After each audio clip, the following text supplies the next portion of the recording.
बिस्मिल्लाहिर्रहमानिर्रहीम। अस्सलाम वालेकुम नादरीन, आप यूट्यूब चैनल देख रहे हैं। मैं इमरान खान हूं। सबसे पहले इमरान खान साहब के केस की अडियाला जेल में समाअत हुई।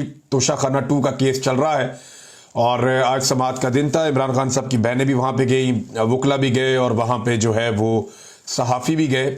फिर वही सारी जो हमेशा से खुराफात होती हैं जेल के बाहर वो तो होती रही, लेकिन कुछ बयानात सामने आए हैं जो इमरान खान साहब की बहन ने अलीमा खान साहबा ने पहुंचाए पाकिस्तान के सोशल मीडिया तक। मीडिया पे तो इमरान खान साहब का स्टेटमेंट चलता ही नहीं है, कोई बताता ही नहीं है, लेकिन सोशल मीडिया पे जो इमरान खान साहब के अब तक बयानात सामने आए हैं, तफसीली जो सारी चीजें हैं, वो तो जब पाकिस्तान तहरीक इंसाफ का जो सोशल मीडिया का सेल है वो बैरून मुल्क से इमरान खान साहब के ट्विटर हैंडल के ऊपर पूरा उनका स्टेटमेंट डालेगा तो पता चलेगा। बड़े सख्त स्टेटमेंट है इमरान खान साहब के। एक तो इमरान खान साहब ने सहाफियों को यह बताया कि उनके बेटों से टेलीफोनिक मुलाकात होती है, जो बातचीत होती है टेलीफोन पे, वो काफ़ी अरसे से रोकी हुई थी, लेकिन बिलाखिर इमरान खान साहब की अपने बेटों से बात करवा दी गई है टेलीफोन पे और ये बात कोई 1.5 घंटे तक हुई है। इस पे इमरान खान साहब ने कंफर्म किया सहाफियों को कि मेरी 1.5 घंटे तक मेरे बच्चों से बात हुई है, मेरे बच्चे मुझे मिलने के लिए पाकिस्तान आएंगे और बच्चे सियासत या किसी एहतजाजी तहरीक का हिस्सा नहीं बनेंगे।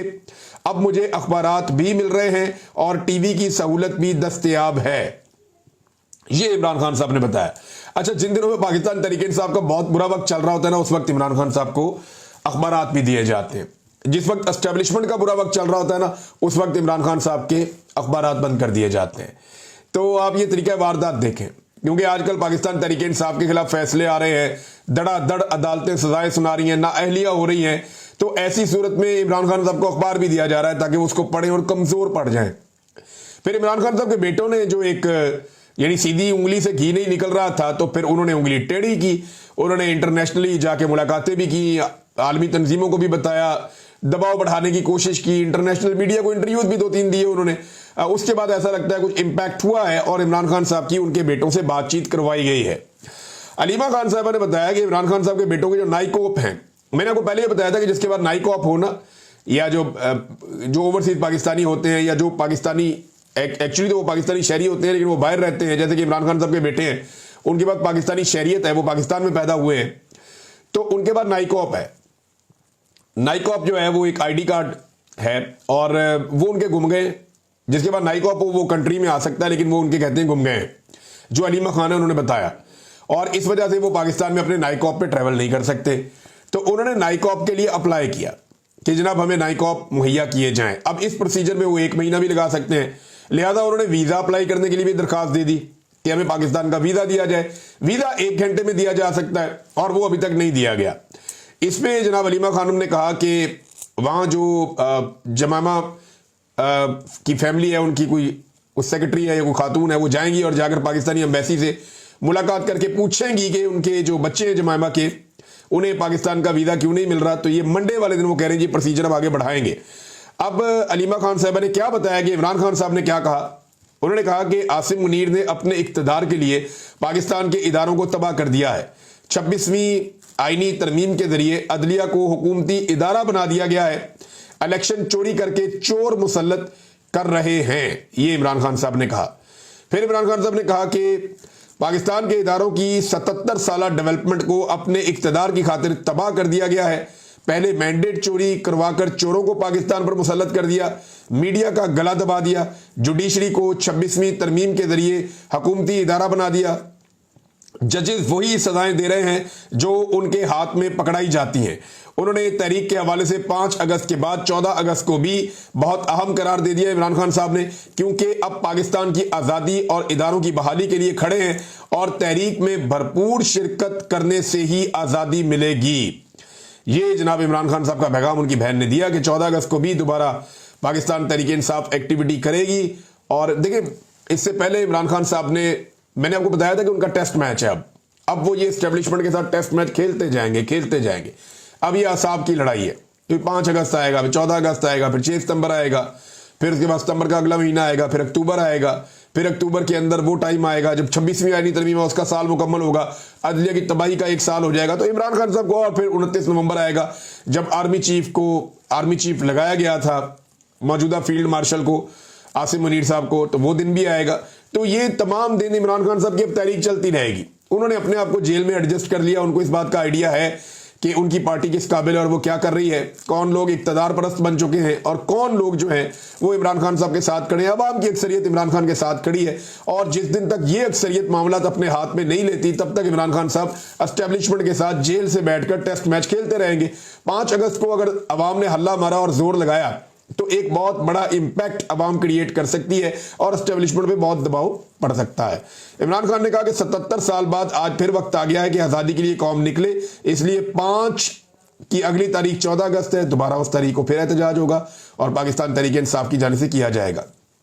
इमरान खान साहब ने एक और बहुत बड़ा स्टेटमेंट दिया है और यह बहुत बड़ा ऐलान है, उनका फैसला है। उन्होंने कहा जी कि ज़िमनी इंतखाबात में ना हिस्सा लेने का ऐलान। इमरान खान ने कहा कि जो लोग नाजायज तरीके से गैर कानूनी तौर पर नाअहल किए गए हैं उनकी जगह किसी को खड़ा नहीं किया जाएगा। इन लोगों ने पीटीआई पर एतमाद करके टिकट लेकर इलेक्शन लड़ा था। हम नाजायज तरीके से छीनी गई नशिस्तों पर ज़िमनी इंतखाबात में उम्मीदवार खड़े नहीं करेंगे। ये जनाब इमरान खान साहब ने कैटेगोरिकली कह दिया। अब ये जो दिहाड़ीबाज बैठे हुए थे ना दिहाड़ियां लगाने के लिए कि हम जाली फॉर्म 47 जारी करेंगे, अब कोई दिहाड़ी नहीं लगनी। अब जिसको पीएमएलएन ने टिकट देना है उसने चाहे 10,000 वोट लेना है वो बन जाएगा एमपी एमएलए। मौजें लग गई, 5-10 हज़ार वोट भी बहुत है। अब ज्यादा वोट ही नहीं लेने पड़ेंगे क्योंकि इमरान खान साहब ने तो बाइकआउट कर दिया। वो तो ये कह रहे हैं कि ज़िमनी इंतखाबात हम लड़ेंगे ही नहीं। भाई इंतखाबात लड़ने क्या है, जितना मर्जी आप वोट ले लें। आपने भी देखा जो हुआ सियालकोट में, इससे पहले जो ज़िमनी इंतखाबात हुए वो भी आपने देख लिए। जो गिलानी खानदान ने ज़िमनी इंतखाबात के साथ किया वो भी आपने देख लिया। भाई जिन लोगों को 20-25 हज़ार वोट नहीं पड़ रहा है 1 लाख के मुकाबले में, वो इलेक्शन जीत जाते हैं। जाली फॉर्म 47 तो पहले जारी किए जाते थे, अब जाली फॉर्म 45 भी जारी कर दिए जाते हैं। ऐसी 2 नंबरी पाकिस्तान में की जा रही है कि इससे पहले हमने कभी देखी नहीं थी। तो इमरान खान साहब ने कहा दफा करें फिर, अगर इन्होंने ऐसा जुल्म करना है और ये सीटें ऐसे हमसे छीननी है तो हम ज़िमनी इंतखाबात में हिस्सा ही नहीं लेते। अब ये उन्होंने फैसला किया है, सोच समझ के उन्होंने फैसला किया होगा। और इलेक्शन का बाइकआउट करना या ज़िमनी इलेक्शन का बाइकआउट करना ये कोई छोटी बात नहीं होती है, बड़ी बात होती है। लेकिन एस्टेब्लिशमेंट इमरान खान साहब को बार बार हरा कर ये साबित करना चाहती है कि शायद उनकी मकबूलियत कम हो रही है। तो इमरान खान साहब इसका बाइकआउट करके एस्टेब्लिशमेंट का ये हथकंडा भी छीन लेंगे। और जिन लोगों ने दिहाड़ियां लगानी थी, जैसा कि जावेद लतीफ़ साहब ने बताया कि एजेंसियों के लोगों ने पैसा पकड़ा और फॉर्म 47 उन्हें दिए जिनसे पैसा पकड़ा गया। जावेद लतीफ़ साहब ने ये इल्ज़ाम लगाया था, पीएमएलएन के नवाज शरीफ साहब के करीबी साथी है। अब मामला ये है कि दिहाड़ी कैसे लगाएंगे, मद्दे मुकाबले नहीं है। जब इमरान खान साहब ने उम्मीदवारी खड़ा नहीं करना तो फिर आप दिहाड़ी कैसे लगा सकते हैं, वो दिहाड़ी अब लगनी नहीं है। लोगों ने बड़े बड़े पैसे बनाए, बड़े लोग अरबपति हो गए इस सारे गोरख धंधे में जो पाकिस्तान के साथ किया गया गुज़िश्ता 3 साल में। तो इमरान खान ने कहा कि जनाब नाजायज़ तरीके से ये आए हुए हैं तो नाजायज़ तरीके से छीनी गई नशिस्तों पर ज़िमनी इंतखाबात में उम्मीदवार खड़े नहीं करेंगे। ये इमरान खान साहब का फैसला है। और आसिम मुनीर ने अपने इक़्तिदार के लिए सारे इदारों को तबाह कर दिया, मैंडेट चोरी करवाया और उसके बाद मीडिया का गला दबा दिया। ये भी इमरान खान साहब ने कहा। फिर इमरान खान साहब ने अली अमीन गंडापुर साहब के लिए एक पैगाम भेजा। इमरान खान ने गंडापुर को कहा कि खैबर पख्तूनख्वा में जो ऑपरेशन हो रहा है वो नहीं होना चाहिए, फौज को अपने लोगों के सामने खड़ा ना किया जाए।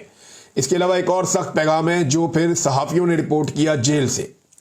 वो बता रहे हैं अडियाला जेल के बाहर से कि अली अमीन गंडापुर अगर ऑपरेशन नहीं रुकवा सकता तो इस्तीफा दे दे। ये बहुत बड़ी खबर है और बड़ी सख्त खबर है कि अली अमीन गंडापुर अगर खैबर पख्तूनख्वा में ऑपरेशन नहीं रुकवा सकता तो इस्तीफा दे दे। अब गंडापुर की पोजीशन बड़ी अजीब है। उन्होंने एक दिन सख्त बयान दे दिया और बड़ा सख्त बयान दे दिया, लेकिन उसके बाद उन्हें अपने उस बयान से पीछे हटना पड़ा। हमने देखा उनका दूसरा स्टेटमेंट बिल्कुल नरम था। जब उनसे एस्टेब्लिशमेंट के लोगों ने उनसे रब्ता किया तो उसके बाद उनका स्टेटमेंट बहुत नरम हो गया। लेकिन जो उनका सख्त स्टेटमेंट था वो उठा के इंडिया ने फैटफ में जमा करवा दिया। और अली अमीन गंडापुर साहब ने बजाय कि उसके ऊपर वजाहत करते, उन्होंने ये कहा कि मेरे बयान को सियाक व सबाक से हटाया गया और इंडिया के ऊपर अटैक कर दिया। और अली अमीन गंडापुर जो इमरान खान को नहीं छुड़ा पा रहे पिछले 1.5 साल से, वो इक्तदार में है, इसके बावजूद नहीं छुड़वा पा रहे। 2 साल से इमरान खान साहब अंदर हैं, गंडापुर इमरान खान को नहीं छुड़वा पा रहे, लेकिन वो कह रहे हैं जी मैं कश्मीर को आज़ाद करवाऊंगा अब। और उसके लिए उन्होंने कहा जी हम पख्तून जाएंगे और जाकर कश्मीर को आज़ाद करवा लेंगे। पहले इमरान खान साहब को आज़ाद करवा लें पाकिस्तान की एस्टेब्लिशमेंट से, बाकी काम आप बाद में कर लीजिएगा। लेकिन अली अमीन गंडापुर साहब को इमरान खान साहब ने कहा कि अगर ऑपरेशन नहीं रुकवा सकता तो इस्तीफा दे दे। ये बड़ा सख्त स्टेटमेंट है इमरान खान साहब का। अब गंडापुर साहब को सोचना पड़ेगा करना क्या है। इसमें एक और भी नादरीन चीज रिपोर्ट हो रही है और वो ड्रोन हमला रिपोर्ट हुआ है लकी मरवत में। अब मुतजाद इतलात आ रही है मैंने राब्ता करने की कोशिश की है, चंद सहाफ़ियों से मेरी बात हुई जो लकी मरवत में हैं, उन तक मेरी अभी एक्सेस नहीं है। तो टेलीफोन का भी मसला है, लोग डिस्प्लेस भी हुए हैं, जगह छोड़ी हुई है, अपने घरों से भी लोग नकल मकानी कर गए हैं बहुत सारे। तो ये जो ड्रोन हमला हुआ लकी मरवत में, ये 2 ड्रोन हमले रिपोर्ट हो रहे हैं। कुछ लोग कह रहे हैं 2 ड्रोन हमले हुए। एक शख्स ने मुझे बताया कि 1 ड्रोन हमला हुआ और 1 मार्टर गोला जो है वो फटा है। अब कंफर्म क्या है ये पता नहीं चल रहा, लेकिन 5 से 7 बच्चों की शहादत की इत्तला आ रही है। ये छोटे मासूम बच्चे हैं जो शहीद हुए हैं और 12 के करीब बच्चे और शहरी जो हैं वो इसमें जख्मी हुए हैं। ये इंतहाई अफसोसनाक वाकया, और सोशल मीडिया पे एक FIR भी गर्दिश कर रही है जिसके बारे में पाकिस्तान तहरीक इंसाफ के लोग ये क्लेम कर रहे हैं। आमना भुट्टा साहिबा और 1-2 और लोग हैं, इमरान लालिका साहब हैं, उन्होंने भी, और कुछ और लोगों ने ये FIR जो है वो सोशल मीडिया पे लगाई और ये क्लेम किया कि ये ड्रोन हमले के खिलाफ। मैं तो वो पढ़ नहीं पा रहा, बहुत ही बारीक लिखा हुआ है, समझ नहीं आ रही, लेकिन मैं कंफर्मेशन ले लूंगा, नेक्स्ट वीलॉग में आपको बताऊंगा। लेकिन ये दावा किया जा रहा है कि ये खैबर पख्तूनख्वा की हुकूमत की जानिब से लकी मरवत में ड्रोन हमले के खिलाफ ये FIR दर्ज की गई है। और अगर ये FIR दर्ज की गई है तो ये अपनी नौयत की पाकिस्तान में पहली FIR होगी जो ड्रोन हमले के बाद दर्ज की गई होगी, क्योंकि इससे पहले कभी भी ड्रोन हमले पे FIR नहीं हुई। और ये बच्चे मासूम अगर आप देखें छोटे, तो ये किस तरह शहीद हो जाते हैं। यानी ये बच्चे तो दहशतगर्द नहीं है, इन्होंने तो कभी दहशतगर्दी की भी नहीं, ना इनका दहशतगर्दी से कोई ताल्लुक है, ना ये कोई दहशतगर्दी से इनका लेना देना है। तो ये बच्चे कैसे शहीद हो जाते हैं ड्रोन हमलों के अंदर, मार्टर गोले बच्चों पे जाकर कैसे फट जाते हैं। ये बार बार इस तरह के इंसिडेंट हो रहे हैं और इस तरह के वाकयात से नफरत बढ़ती है। बाजोड़ में जो कुछ हुआ, जो पब्लिक का रद्द-ए-अमल आया, और फिर पाकिस्तान की मिलिट्री एस्टेब्लिशमेंट की गलत पॉलिसियों की वजह से फौज के खिलाफ भी नारे लग गए और एक नफरत की फिजा बन गई, जो अली अमीन गंडापुर साहब ने बताई भी कि वो क्यों बनी और लोग क्यों नफरत करते हैं। तो अब मामला यह है कि बच्चों की शहादत से नफरत ही पैदा होगी ना। जिन लोगों के बच्चे शहीद हो जाएंगे, वो पूरा इलाका वो आपके बारे में क्या सोचेगा। तो लगातार इस तरह के इंसिडेंट हो रहे हैं, एक FIR भी रिपोर्ट हो रही है। ये वाकये को यहां रोक लेते हैं, अगले वीलॉग में इसकी तफसीलात आएंगी, मैं आपके साथ शेयर करूंगा। डॉक्टर असरार साहब हैं, इन्होंने खैबर पख्तूनख्वा की असेंबली में एक बड़ा अहम नुक्ता उठाया। उन्होंने कहा जी बंदूकें लेके, कलाशनकोफे लेके रात के वक्त कोई शख्स किसी घर में आ जाता है और आके कहता है खाना खिलाओ। अब ये दहशतगर्द के बारे में बात कर रहे हैं, तो वो घर वाले उससे कैसे लड़े। भाई मुसल्ला होके लोग आ जाते हैं किसी घर में या किसी हुजरे में घुस जाते हैं और कहते हैं जी हमें खाना खिलाओ, तो वो लोगों को खाना खिलाना पड़ता है। मुसल्ला अफराद को आप कैसे जबरदस्ती उनके साथ जंग तो नहीं कर सकते शहरी। अच्छा, ये उन्हें खाना खिलाते हैं, अगले दिन जनाब वो दूसरी पार्टी आ जाती है, इदारे वाले आगे उस बंदे से पूछते हैं कि तुमने इस बंदे को खाना क्यों खिलाया। इनका गुनाह ये होता है कि उनसे जबरदस्ती खाना खा लिया जाता है। अब ये इस तरह की चीजें भी होती हैं, वो ये वाले एक पॉइंट ऑफ व्यू है वो भी सामने रख रहे हैं। लेकिन एक तकरीर जो बड़ी सख्त है वो सुहेल अफरीदी साहब ने की है। सुहेल अफरीदी साहब जो है सूबाई वजीर हैं और ये इमरान खान साहब के, मुराद सईद के करीबी साथियों में से। इन्होंने कहा कि जिसके दिल में जरा भी पाकिस्तान का दर्द है वो जरा सोचे, रिजीम चेंज ऑपरेशन 9 अप्रैल 2022 से लेकर आज तक फायदा किसको हुआ है। एक शख्स को या पूरी कौम को फायदा हुआ। अपने दिल में सोचें, मस्जिद में बैठकर सोचें कि पाकिस्तान में जो कुछ हो रहा है उसका फायदा एक शख्स को हो रहा है या पूरे पाकिस्तान को हो रहा है। 26वीं तरमीम के जरिए अदलिया को कंट्रोल कर लिया गया। अब वहां से वही फैसले आ रहे हैं जो बादशाह सलामत चाह रहे हैं, मीडिया वही दिखा रहा है जो बादशाह सलामत चाह रहे हैं, पार्लियामेंट सिर्फ बूट पॉलिश में मसरूफ है। ये यानी सारे इशारे जो हैं वो मिलिट्री एस्टेब्लिशमेंट की तरफ या खास तौर पे फील्ड मार्शल आसिम मुनीर की तरफ पाकिस्तान तहरीक इंसाफ करती है, और वो ये उन्हीं को बादशाह सलामत एक्चुअली करार देते हैं, इमरान खान साहब भी या पाकिस्तान तहरीक इंसाफ भी। बताइए, ऐसा ही लगता है। अब ये जो सारा फायदा है वो कह रहे हैं जी इन्हीं को है, और रजीम चेंज के बाद से लेकर अब तक पाकिस्तान को तो नुकसान ही नुकसान हो रहा है। पाकिस्तान को तो टक्के का फायदा नहीं हुआ, ना मईशत पाकिस्तान की खड़ी हुई, ना कोई अच्छा फैसला हुआ, ना आलमी सतह पे, ना इंटरनेशनली, ना नेशनली, ना दाखिली मामला, कोई भी चीज पाकिस्तान की सीधी नहीं हो रही। दहशतगर्दी ने पाकिस्तान का बेड़ा गर्क करके रख दिया और मईशत का इस सारे करप्ट टोले ने आके बेड़ा गर्क करके रख दिया। मैं आपको चीनी का एक स्कैंडल बताऊंगा, आप सर पकड़ के बैठ जाएंगे। चीनी स्कैंडल के अंदर ये जो चीनी की कीमत है ना, इस हवाले से एक खबर है मेरे पास, और वो खबर ये कहती है कि चीनी को इंपोर्ट करने के लिए जो बाहर से अब चीनी मंगवानी है उसके लिए बोलियां मांगी जाती है ना, कि बोलियां दे मुख्तलिफ कंपनियां। तो सबसे कम बोली जो है वो लंदन की कंपनी ने दी है $539, और उसके बाद जो है वो अमारात की एक कंपनी है उसने $599 फी टन के हिसाब से रेट दिया है। अब अगर ये कम बोली वाली भी आप चीनी ले लेते हैं ना, तो मार्केट में चीनी की जो कम से कम कीमत आएगी वो आएगी 227 रुपए फी किलो तक 2-2.5 महीने के बाद। ये इन्होंने पाकिस्तान के साथ किया।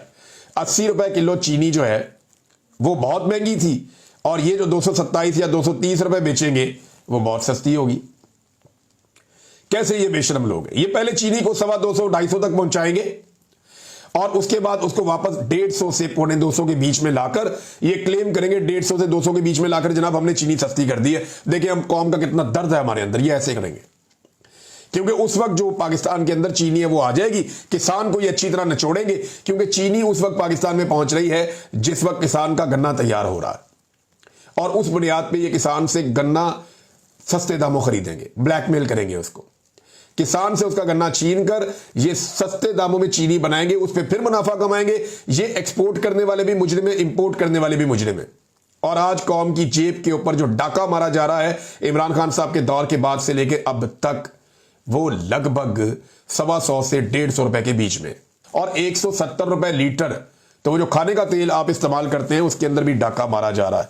तो नाज़रीन ये है सूरत हाल। मारंग बलोच साहबा को अदालत में पेश किया गया, और मारंग बलोच साहबा के मैं विजुअल देख रहा था जब वो अदालत में आई, तो बड़ी बहादुरी के साथ वो डट कर खड़ी है, और उनकी बॉडी लैंग्वेज बहुत पॉजिटिव है, एक अग्रेशन है उनके अंदर, लेकिन वो रियासत के सामने झुकने को तैयार नहीं है। बड़ी मजबूत खातून है और उन्हें सलाम पेश करने को दिल करता है। उसकी वजह यह है कि वो अपने लोगों के हक के लिए आवाज उठा रही है। देखिए बहुत सारी खराबियां हैं, बहुत सारी दहशतगर्दी है, बहुत सारे ऐसे ग्रुप हैं जिनके सामने रियासत सरेंडर नहीं कर सकती, लेकिन जबरी गुमशुदगियां कोई इलाज नहीं है। किसी को जबरी तौर पे लापता कर देना ये कोई समझदारी वाला काम नहीं है। आपने अगर किसी को गिरफ्तार किया है तो कानून के मुताबिक उसको अदालत के सामने पेश करें, और अदालत के जरिए से आप उसको सजा दिलाएं ताकि आइंदा के लिए एक मिसाल बने। लेकिन जबरी तौर पे जब आप किसी को गुमशुदा करते हैं तो आप एक की बजाय 10 मजीद अपने मुखालिफिन पैदा करते हैं, और रियासत की इस गलत पॉलिसी ने पूरे बलूचिस्तान में आग लगा रखी है। इस वक्त जो है मारंग बलोच साहबा एक मुजामत का इस्तारा बनी हुई है। उन्होंने कहा हम अपनी जदोजहद के जरिए अपने इस मुल्क के कानून और अदालतों को दुनिया के सामने बेनकाब कर रहे हैं।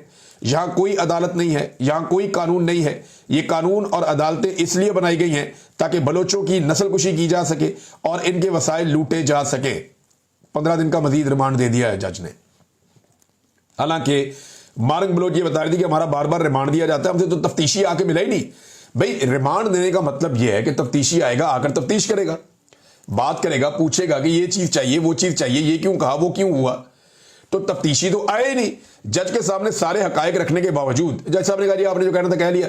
वो बता रही है बेचारी के यार हमसे कोई बात ही नहीं करता, आके हमारी तफ्तीशी नहीं होती, हमारा रिमांड आप किस लिए दे देते हैं। जज ने पकड़ के फिर रिमांड दे दिया। अब ये तो बेचारे जज मजबूर हैं, और इसी पे मारंग बलोच ने कहा कि यहां कोई कानून नहीं है, कोई अदालतें नहीं है, ये सब कुछ जो है वो इसीलिए किया जा रहा है ताकि बलोचों की नस्लकुशी की जा सके। पूरी कौम को जो है वो दीवार के साथ लगाया। और इरफान सिद्दीकी जैसे लोग, मुझे हैरत हो रही है, बड़ी तकलीफ हुई उनका स्टेटमेंट पढ़ के कि तहरीके तहफ़्फ़ुज़ आईन पाकिस्तान की APC के एलामिये पर BLA की छाप शर्मनाक है। ये बलूचिस्तान लिबरेशन आर्मी है BLA।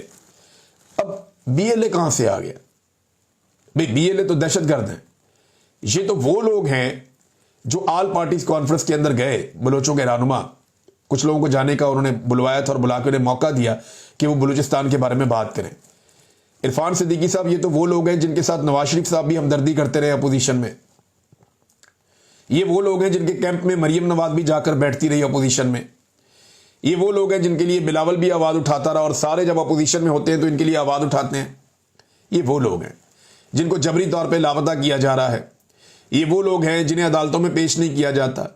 ये वो लोग हैं जिनकी माओं बहनों और बेटियों की इज्जत नहीं की जाती, उन्हें गिरफ्तार कर लिया जाता है, उन्हें तकलीफ दी जाती है। ये वो लोग हैं।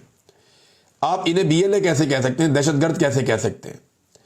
अगर आप इसमें तमीज नहीं कर सकते कि दहशतगर्द कौन है और जमहूरियत पसंद कौन है और इंसानी हकूक के लिए आवाज उठाने वाला कौन है, तो फिर आपकी दानिशवरी कहां गई?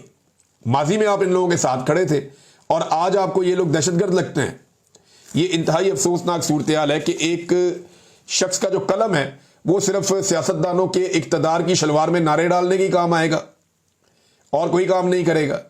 ये नहीं जब नवाज शरीफ की शलवार में इक़्तिदार का नारा डालना हो तो आप अपने कलम को इस्तेमाल करते हैं, और जब नवाज शरीफ साहब जो है वो इक़्तिदार से निकाल दिए जाए तो फिर आप कलम उठा उठा के इनकलाबी बन जाते हैं कि मेरे हाथ में कलम है। ऐसे नहीं होता, ऐसे नहीं होता। आप ज्यादती कर रहे हैं और ये ज्यादती आपको नहीं करनी चाहिए। नाज़रीन, और खबरें हैं लेकिन नेक्स्ट वीलॉग में। अब तक के लिए इतना ही। अपना ख्याल रखिएगा, अपने इस चैनल का भी। अल्लाह हाफ़िज़।